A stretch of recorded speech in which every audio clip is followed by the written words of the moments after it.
ابن سقا دا ډیر یو غټ عالم تیر سوی ده، خو اخره خاتمه یې په کفر سو. او د ده د کفر دپاره علما کرامو دوه اسباب بیان کړي دي. وایي دی ډېر غټ عالم و، په اعتقاداتو کې بیا ډېر مخته تللی و. اسلامي حکومت وایي دی د روم دپاره سفیر مقرر کوي. په روم کې په هغه وخت کې د یهودو حکومت و، نو د دې دپاره چې د یهودو مقابله وکړي ابن سقا یې مقرر کوي په روم کې سفیر. دی چې وایي کله روم ته لاړی، هلته د یهودو هغه کوم پادریان چې دي د دوی احبار دي رهبان یې دي هغوی یوه جلسه تیاره کړه. نو د یهودیت و نصرانیت په بنیاد باندې بیانونه وکړو خو ډېر یو زبردسته بیانونه یې وکړو.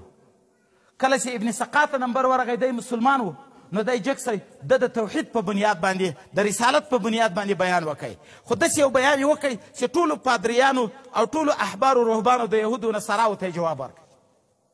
وایي د روم باچا په پوه سئ چې په مسلمانو کې دا عالم وي موږ نسو کامیابه کېدای. بیا نو وایي ورغی ده ته وویل چې که خوښه دي زه ویل مېلمستیا تا ته تیارومه، مړۍ به راسره وخورې. ده ورته ویل صحیح ده، مېلمستیا یې تیاره کړه. خلک یې پادریان ورسره وغوښتو، مشران یې ورسره وغوښتو، او یو د شیشو مکان دا د شیشو په مکان کې چې له هره طرفه شیشې وي، په دغه مکان کې یې مړۍ ورته تیاره کړه. مړۍ چې تیاره سو دوی په مړۍ باندې کېناستو، نو د روم باچا خپله لور ډېره ښایسته او په ښه ګېڼو باندې پوښلې، خپله لور ته یې وویل چې ته به د مړۍ په منځ کې راسې وه دا بیټک ته کوټې ته. نو دوی خو یهودو کافران وو، ستر و پرده خو په دوی کې نسته، عریانه خو د دوی یو خصوصیت ده. نو دا د ده لور په ډېرو زیوراتو ښایسته راله دا مجلس ته. ابن سقا دا کوم عالم چې ده دغه وایي چې ورته وکاتو، نو دستي د دغه باچا په لور باندې محبت پیدا سی او ورباندې مین غوندې سی.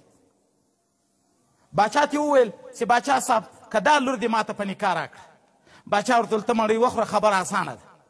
کله چې مړۍ وخوړه سوه، خبره ختمه سوه، نو باچا ورته وویل چې زما لور اسانه ده، یو شرط ته تږدم هغه قبول کړه، نوره زما لور ستا په نکاح کې ده.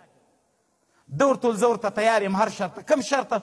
باچا ورته ویل شرط دا ده چې ته به یهودیت قبلوې. زموږ قانون دا ده چې موږ په دین کې اتحاد نه یي، هغه ته خپل نسب په نکاح نه ورکوو.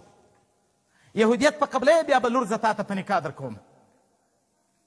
دغه عالم ابن سقا ګورئ ورونو، سړی دې په ځان نه دوکه کېږي، خدای خو دې معاف کړي، خدای هم دې اخره خاتمه په ایمان کې. وایي په دغه ځای باندې یهودیت اعلان کړي، اسلام یې پرېښو، وایي ورته کافر سئ.